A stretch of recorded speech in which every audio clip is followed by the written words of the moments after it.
All right, Marriage Prep 101, getting ready for the big day. Lesson number 2 in the series entitled Mature Enough for Marriage. So I'll make a general statement to start.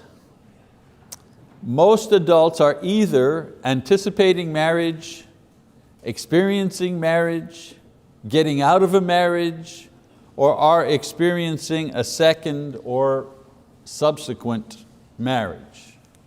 Everybody is somehow tied to marriage. Each situation is different, some more satisfying than others, but every one of these experiences that I've mentioned shares a common goal or a common desire. Everyone contemplating marriage wants it to succeed. I've done a lot of weddings in 39 years of being a minister. A lot of weddings for very young people all the way up to older people. And I've never heard of anyone who is getting married, even for a second, even for a third time, who thought or hoped that it would fail. The attitude is always, this time's going to work. Even the much married actress, remember her, Elizabeth Taylor? Some of you younger people might not remember her, but very famous in her day. She was a very much married individual. Elizabeth Taylor said that every time she got married, it was for life. And she was married 7 times. So it goes to prove that the hope to succeed in marriage is always there, even for those who fail at it. They want to succeed. Of course, merely wanting a marriage to succeed is not enough. So in this lesson, we're going to review several factors that'll help determine if and when a person is mature enough to enter into marriage. So the first thing that we need to look at here, first thing that mature couples need to know in order to succeed at marriage is the difference between romance and love. There's a difference. Romance is the idealized version of what we want someone to look like and to act like and to treat us. That's romance.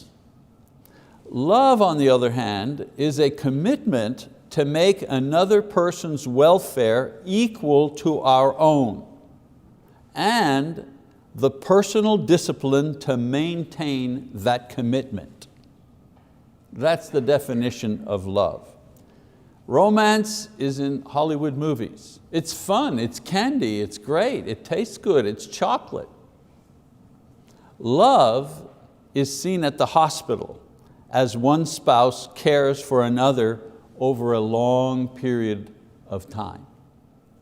Of course, every marriage needs romance. I'm not discounting the need for romance. Every marriage needs a spark, needs an idealistic element, but romance alone cannot make a marriage last a lifetime. Only love can do that. Now, those who are mature enough to marry understand that there's a difference between romance and love. And I'd like to review some of those differences now. So let's start with romance, shall we? First thing about romance is that it produces the wrong expectations. In previous times, men and women actually prepared themselves consciously for marriage. Women saved what they needed in order to start a home. They say they collected pots and pans and dishes and things and linen and all kinds of things. They began early on, even before they had a boyfriend. They started collecting that stuff. They were specifically trained in caring for a home and children. And men assumed that they would support a family, and they worked and they trained with this in mind. This was the point. Marriage and family was actually a goal in itself. You were shooting for that. It wasn't kind of an add-on. It was the objective.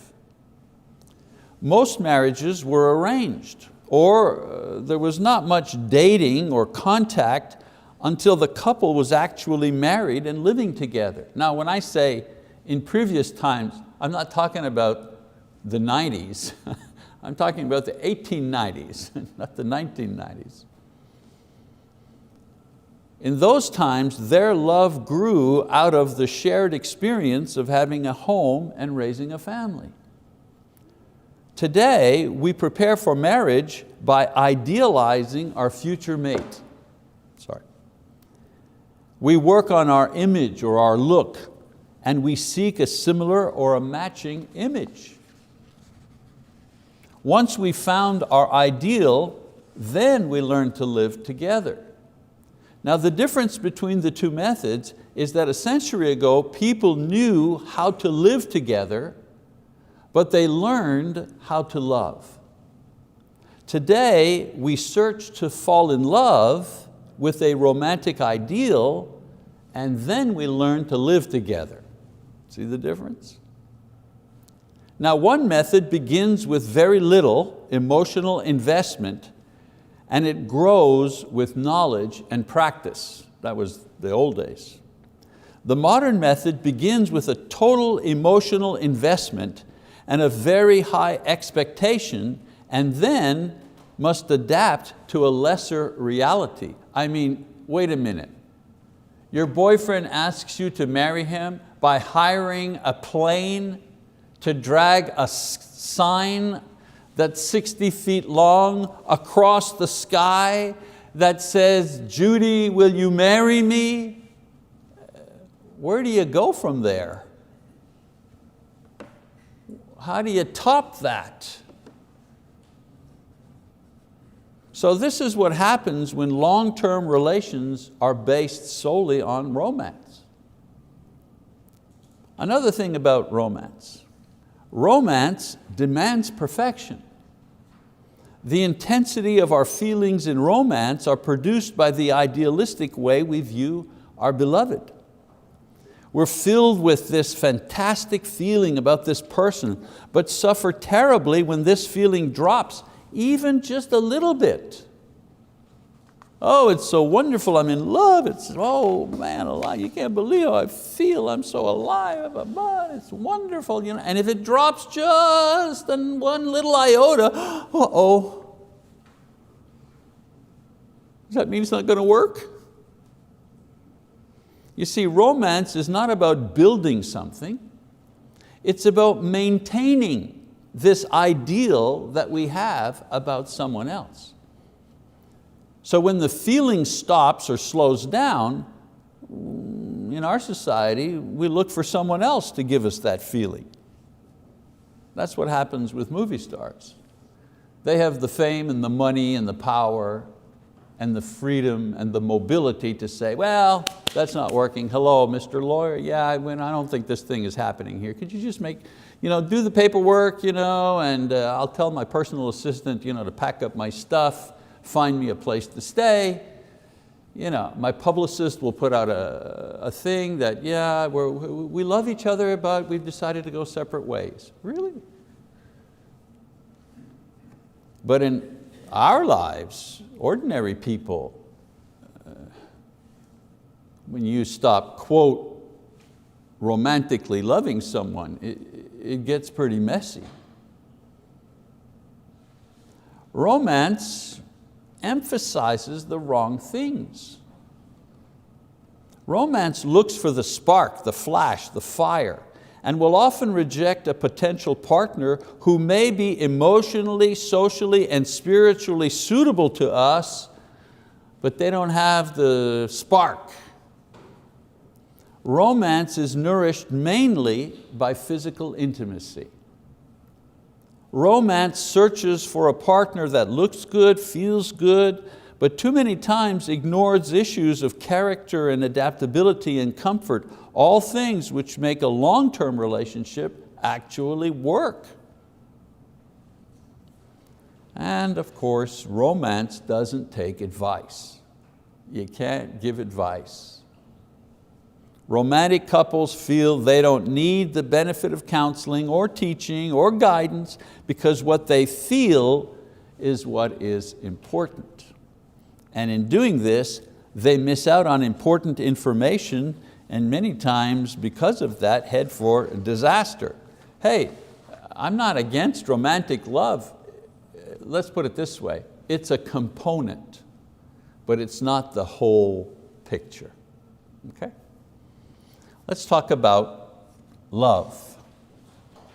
The other component often missing in a relationship is love. We talk about love, but usually we confuse it with romance. There are many emotions we feel when we're involved with someone, but here's the definition of true love. Love is a commitment to make another's welfare equal to one's own and the discipline to maintain that commitment. Note the two major elements in love. The first is a commitment to consider someone else's welfare equal to my own. This is the highest form of human love. When people marry, they don't just promise to be each other's spouse or be faithful. They promise to love. You know, remember the vows? Do you take this woman, do you take this man to be your lawfully wedded husband, wife? And do you promise to, what's the first word? Do you promise to love? And then the other things. Why the first word love? Because it encompasses everything else. You don't even have to say the other stuff. You could just say in your vows, I promise to love you, period, that's it. No other vows necessary. If it's what we're talking about, real love,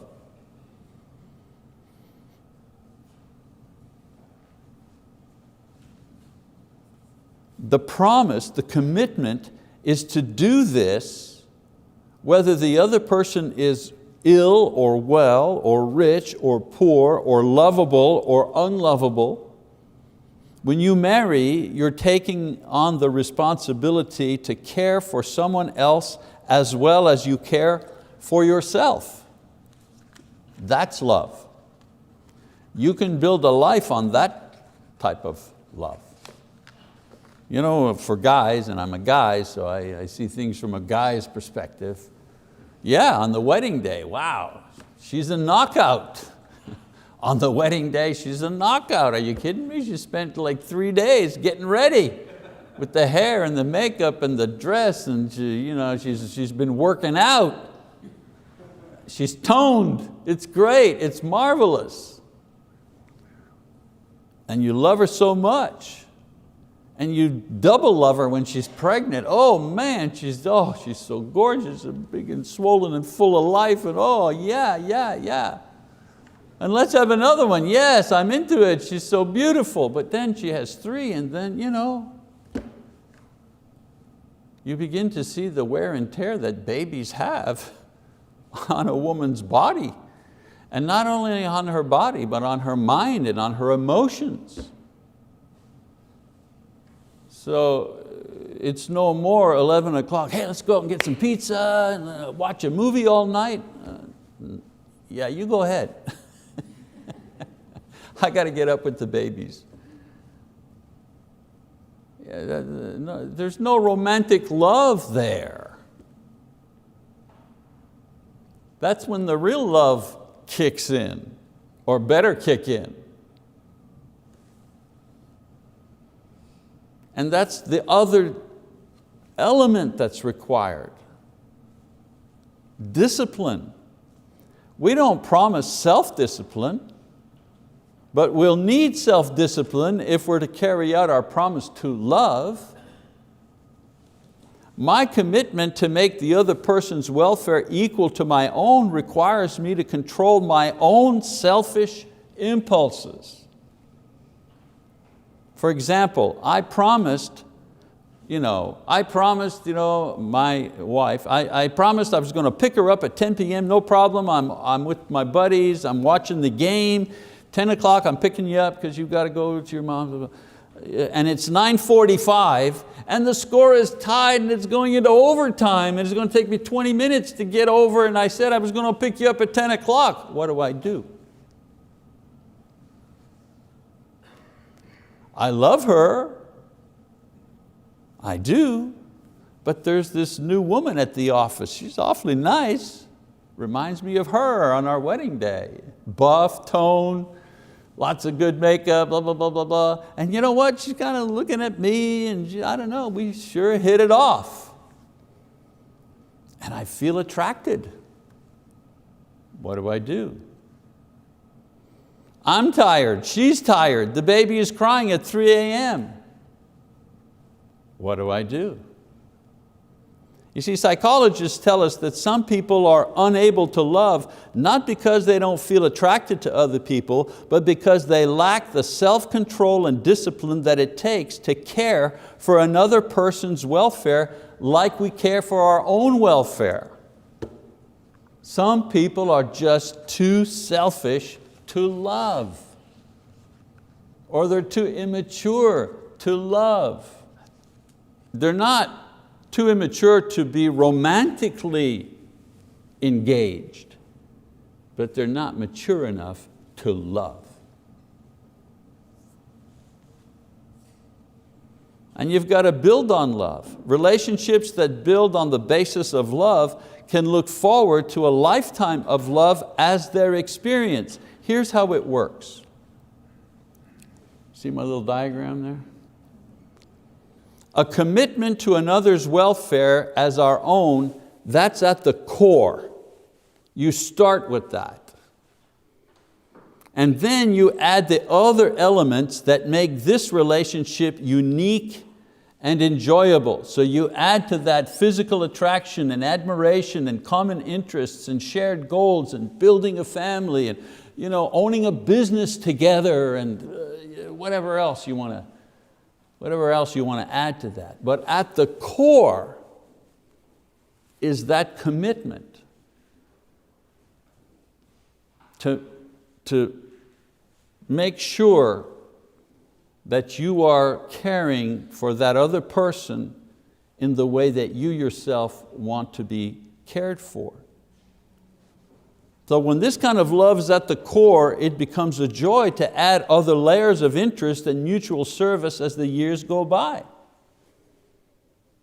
But if something else is at the core of a relationship, we both like money. We hit it off because we both work, and we both like money. We like making money, spending money, we like money. And, it kind of fuels our thing, because we like money. Well, yeah, that'll get you a ways down the road, but it won't get you through a lifetime. Or we like sports, or we like show business, or we like whatever, it doesn't matter. We like cars.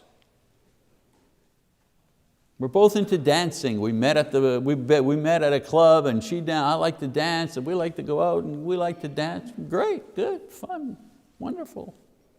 Yeah, it won't take you very far. Like I said, if something else is at the core of a relationship, it will not and it cannot support the difficulties and complexities of a life lived as a couple. All right, so knowing when you're ready. The one question that most counselors get from, now this is for younger people, when do I know I'm ready or mature enough for a committed relationship or a marriage? It's also a question that people should ask themselves who have already been married. It's the number one mistake that divorced people, what I call unmarried people, the number one mistake they make. They think because they've been married, they know everything about marriage, so they don't need to have any information about it. I know about marriage, I've been married twice. Nobody can tell me about marriage, I know all about it. Well, no, you failed at marriage twice. So maybe you should take a course first before you try it again. Each person is different, and there are no easy answers, but there are certain signs or attitudes that tell you that you or someone else is mature enough to go ahead with a serious relationship like marriage. And here are a few things. You know what to look for. You know you're ready when there's some self-control there. Can I make myself do what I should and not do what I shouldn't do? You know, if you're always saying to your boyfriend and think your future husband, you're a mess. You totaled the car, you're a mess. You came in late for work the seventh time and you got fired. Joey, he's such a mess. You know, yeah. Beware. If neither partner assumes responsibility for setting and keeping limits in behavior, the couple will be in trouble within themselves and within society. Yeah, Bonnie and Clyde, you know, they were a nice couple, but you see what happened to them. Their marriage ended early. The ideal is that both partners have self-control so that both partners receive the benefit from the other. But when it's always one partner that has to set the limits and maintain control, you have a parent-child relationship. That's not a marriage. When it's always her that has to say, well, isn't that too much? Aren't we going too far? Aren't we spending way too much money we don't really have? Or whatever. When it's always her that the couple is depending on to set the limits, to hold back, just to exercise some self-control, that's not a marriage. That's parent and child. If you or your partner still haven't taken control of your life, your morals, your responsibilities, you're not ready to be married. Another sign you're not ready, or that you are ready. Personal happiness. Ask yourself, am I happy in the state that I am, let's say, as a single person? If you can't be happy as a single person, chances are that you won't be happy as a married one either. Many people think that marriage will bring happiness. Marriage doesn't bring happiness. It's an opportunity for one person to bring happiness to another person. Unhappy people don't become happy because they marry. Again, Hollywood and romance novels promote this idea, and many are disappointed by it. If you're a happy single person and willing to make someone else happy with you in marriage, go ahead, you're ready. I would say you can be happier in marriage, more opportunities for fulfillment and so on and so forth. But if you're walking around depressed and think that, well, I'm depressed, so if I get married, automatically that'll make me happy. No. Deal with your depression. Get medication, see a doctor. Don't get married thinking that it'll cure your depression. Values. Another question to ask is, do I really know what I believe and what is important to me? A lot of relationships don't work out in the long term because people don't yet know who they are or what they want to be. When they find out, many times they find that it's not compatible with the partner that they have. Wait a minute, you're telling me you don't want to be a teacher anymore? You want to become a ballet dancer? Well, wait a minute, I didn't sign up to be married to a ballet dancer, George. It's a little delayed reaction there. When they find out, many times they find out that, that's not who I wanted to be married to. Make sure you're thinking and sharing with your partner what your hopes are and dreams are for yourself so that you are on the same track in the future. That's what, people say, that's what you ought to be talking about. Unfortunately, what happens, 1 year before, will you marry me? Yes. When will we get married? Well, it's June. How about next June? Okay. So now for the next 12 months, what are we talking about? We're talking about the wedding for 12 months. The wedding and the honeymoon for 12 months. The thing that's going to take 2 hours. And they're all the same. It takes months to prepare. The two people walk up the aisle, they say a couple of words, then they turn around and they walk back down the aisle. This takes a year to prepare and costs $20,000. I tell people, elope, go to Italy for 3 weeks. But they don't take my advice. How do you know you're ready? You have some emotional stability. How well do I control my feelings?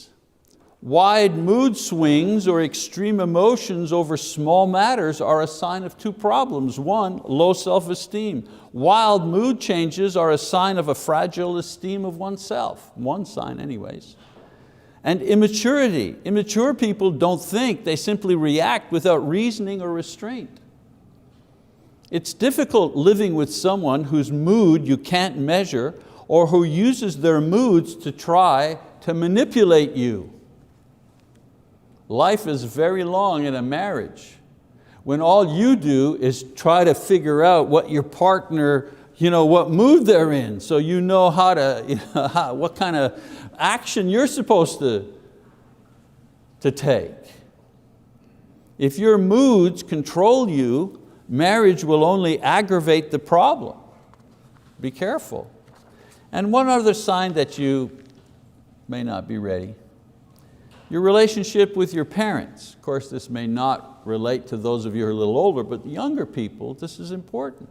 Ask yourself, have I developed a good adult-to-adult relationship with my parents? Young people learn to relate to other people by relating to their parents. For example, a person overly dependent on parents will have difficulty adapting to a partnership in marriage. If he's always saying, well, yeah, that's a good idea, but I should talk to my mom and then I'll let you know. Since when does mom have a vote? Mom doesn't have a vote. Dad doesn't have a vote. I say to our own children, I appreciate if I'm allowed to give an opinion. If you want my opinion, I'm happy to give you my opinion, but I don't have a vote. In your marriage, only 2 votes, the 2 partners. They're the only ones that have a vote. Mom doesn't have a vote, grandma doesn't have a vote, nobody else has a vote except those 2 people. A person rebelling against parents also brings problems into the marriage that need and should have been solved with the parents. How many times has one partner in the marriage taking out on the other partner things that should have been settled with dad or with mom? So a mature person is not tied to parents, but rather honors them by the way they live and manage their own lives and the way they live and manage their own marriage. Again, parents with permission, and I say this, parents with permission have a right to give their experience, their opinion based on their experience. I say with permission because if permission isn't giving, then it's intrusion. It's intrusion, butting in, interfering. Marriages are hard enough to kind of build and develop without having third parties always throwing in their 2 cents worth. Well, those are some of the things excuse me, to look at when trying to understand if you're mature enough for a serious relationship that includes marriage. So after this first session, some people may be feeling pretty good that they're in good shape, they have a great relationship. Others may be thinking, man, I'm not ready, what am I going to do now? Especially some people sometimes hear this lesson, they're already married. Thinking, oh dear, boy, we got work to do. Just realize that if you've chosen to come to this course, you've demonstrated the most important quality necessary in having a successful relationship, and that's the willingness to learn. Proverbs says, how blessed is the man who finds wisdom and the man who gains understanding. The thing about successful marriages, whether you're contemplating one or you're in one, is that it's a learning process, and it continues to be a learning process at every stage of the game. And it's always beneficial if you're willing and open to learn things, because marriages change. They work one way the first kind of 10 years or so, and then they evolve and they develop as children grow up. As you get older, other elements come into play. They're different. And the wonderful thing about marriage that I have found, this is a personal anecdote here, is that God has put in blessings, certain blessings, at every stage of the marriage relationship that are unique to that stage of the marriage. There's some things that take place and things that you feel in the first 10 years of marriage that are marvelous and wonderful. There's nothing to replace them. And they happen, let's say in that first 10 years or so, that do not happen in the 50th year of marriage. But I tell you, there are things that happen in the 50th year of marriage that are a tremendous blessing and a wonderful experience that are not possible in the first 10 years of marriage. And the marvelous thing is that God Himself has placed these things, these blessings, at every stage of the relationship to help us and to reward us for remaining faithful and hanging in there and keep on going all the way to the end of our lives with the partner that we have chosen. Okay. So hopefully in the lessons to come, you'll be able to learn and apply some of these important principles that will help you to know where you're going. If you're an unmarried person, know how to make better the relationship you already have. Next week, title of the lesson, What to Look For in a Man.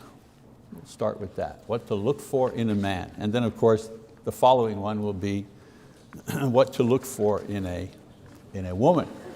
We are dismissed. Thank you very much.